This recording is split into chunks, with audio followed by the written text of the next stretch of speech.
Hello everyone, কেমন আছো সবাই? আশা করি সবাই খুব ভালো আছো। বেশ অনেকদিন পর তোমাদের সাথে শেয়ার করতে আসলাম একটা কাজের ব্লগ নিয়ে।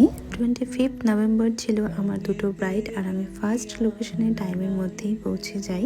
আমার ব্রাইড একদম অন টাইমে রেডি ছিল। চলো ব্রাইডের থেকে শুনে নিচ্ছি যে ও কেমন। মেকআপের মধ্যে যেহেতু মেকআপ পারসন না আমি, সিম্পলের মধ্যে আমার যেহেতু হাতগুলো একটু বেশি স্কিনের তুলনায় ডার্ক আছে, যাতে ন্যাচারাল যাতে মনে হয়, হাতে যেটা কালার আছে ওই কালারটা, মানে স্কিনের যা কালার হাতটা আমার বেশি ডার্ক আছে, ঠিক আছে এগুলো ন্যাচারালের মধ্যে থাকে।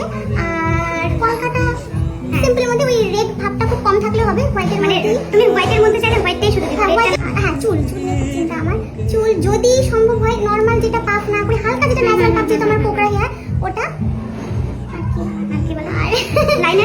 লাইনার চোখে মেকআপে দেখো তো এরকম করলে আমাকে ভালো লাগবে কিনা। হ্যাঁ, মানে উপরে লাইনারটা দিয়ে জাস্ট আমি টেনে দেবো, আর নিচের দিকে বেশি ডার্ক করবো না, নিচে এরকম। এই চুলটা এরকম সিম্পলের মধ্যে সবাই আমি হাসতে পারবো তো, ফেটে যাবে না তো? হ্যাঁ হাসো। খুব সুন্দর লাগছে। ড্রেসটা একদম ঠিকঠাক আছে তো? ভালো লাগছে দেখতে। হ্যাঁ, এখন তো লুকটা হয়নি পুরোটা। আরো ভালো লাগবে।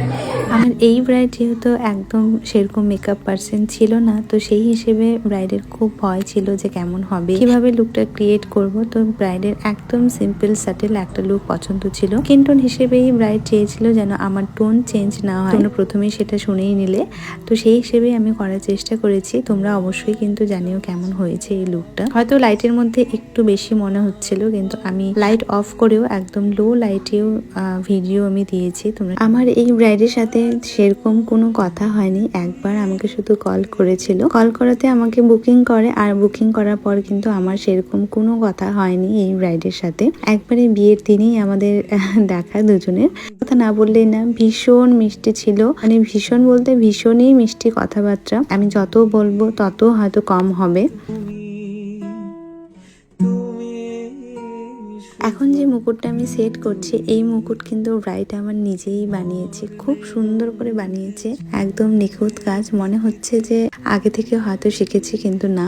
ব্রাইডের ইচ্ছে ছিল যে স্পেশাল দিনে একটা নিজের মুকুটটা নিজে বানাবে, তো সেরকম ভাবে কিন্তু চেষ্টা করেছে, বাট খুবই সুন্দর হয়েছে। আমি তো সামনে থেকে দেখেছি, ভীষণই সুন্দর। তেমনটা আমার খুব বেশি সাদা লাগছে না, খুব স্যাটিসফাইড, খুব ভালো লাগছে। আমি যেমনটা চেয়েছিলাম তেমনটা। অবশ্যই তোমাদেরকেও টোনটা ঠিকঠাক টোন একদম, আমি খুব ডিপ ব্লাশটা আমি চাইনি, একদম হালকার মধ্যে কলকাতা একদম আমার মুখের মাপ অনুযায়ী টিপটা আমার দারুণ রিকমেন্ডেশন করেছে। তো আমি বলবো তোমরাও কপিটিকে বুক করো।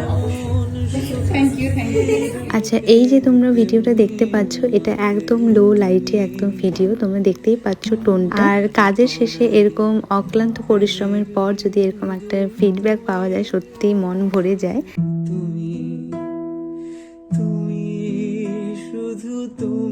আর এই যে নাচনি মিষ্টি একটা মেয়ে দেখতে পাচ্ছ, ও কিন্তু আমার সাথে কাজ করেছে একবার, মানে মডেল হিসেবে আমি ওকে নিয়েছিলাম। আর ব্রাইড টুইঙ্কেলের হবে মাসি, তো সেই হিসেবে টুইঙ্কেলে রিকমেন্ডেশন দিয়েছিল ওর মাসিকে। যাই হোক, থ্যাংক ইউ সো মাচ আমার কাজকে এতটা ভালোবাসা দেওয়ার জন্য। ফার্স্ট লোকেশনে কাজ শেষ করেই আমরা সেকেন্ড লোকেশনের উদ্দেশ্যে বেরিয়ে পড়ি। আমার সেকেন্ড লোকেশন ওখান থেকে প্রায় আধা ঘন্টার মতো ছিল। ব্রাইট মাঝ রাস্তায় ফোন করে বলে যে দিদি আমার এখনো হয়নি। আমরাও একটু লেট করে যাই, কিন্তু তারপরেও দেখি যে হয়নি, কারণ ব্রাইটের শ্বশুরবাড়ি থেকে লোকজন এসেছিলেন আশীর্বাদী করার জন্য, সেটার জন্যই দেরি হয়েছিল। তো আমরা ভাবলাম যে ঠিক আছে, তাহলে আমরা ততক্ষণে ফ্লাওয়ারগুলো সেট করে নিই। এই যে আমার ব্রাইট, ওর স্কিন কিন্তু অনেকটাই সেন্সিটিভ ছিল, একটা র্যাশ টাইপের, গুটি টাইপের, মানে অনেক কিছু ছিল ফেসের মধ্যে। যাই হোক, সেটাকে আমি কভার আপ করেছি। আমার সেকেন্ড ব্রাইডও কিন্তু ভীষণ মিষ্টি একটা মেয়ে ছিল। আর আমার সেকেন্ড ব্রাইড মানে জবার সাথে আমার অনেকবার কথা হয়েছে, অ্যাকচুয়ালি ও কি নেবে, কোনটা নিলে ভালো হবে, তো প্রত্যেকটাই আমার কাছ থেকে শুনে নিয়েছে। আর একটা কথা তোমাদের সাথে শেয়ার না করলে না, যারা তোমরা মুকুট তোমাদের ফেসের থেকে একটু বড় বেশি নিয়ে নাও, তখন কিন্তু ভালো লাগে না দেখতে। চেষ্টা করবে যেন মুকুটটা একটু ছোট সাইজের হয়, মানে ফেসের সাথে যেন যায় সেরকম টাইপের মুকুট নেওয়ার প্লিজ তোমরা একটু চেষ্টা করবে, কারণ একটা জিনিস যদি খারাপ হয় তাহলে পুরো সাজটাই খারাপ লাগে দেখতে। তোমরা চেষ্টা করবে যে একটু যেন মুকুটটা ছোট সাইজের হলেও কোনো প্রবলেম হবে না। এখন অনেক মুকুট বেরোচ্ছে যেগুলো হচ্ছে ছোট হয়, সেগুলো কিন্তু খুব সুন্দর লাগে। চলো আজকের ব্লগটা এখান থেকেই শেষ করছি। কেমন লাগলো এই ব্লগটা তোমাদের অবশ্যই কিন্তু জানিও, আর আমার এই দুটো ব্রাইডকে তোমাদের কেমন লাগলো সেটাও কিন্তু অবশ্যই জানিও।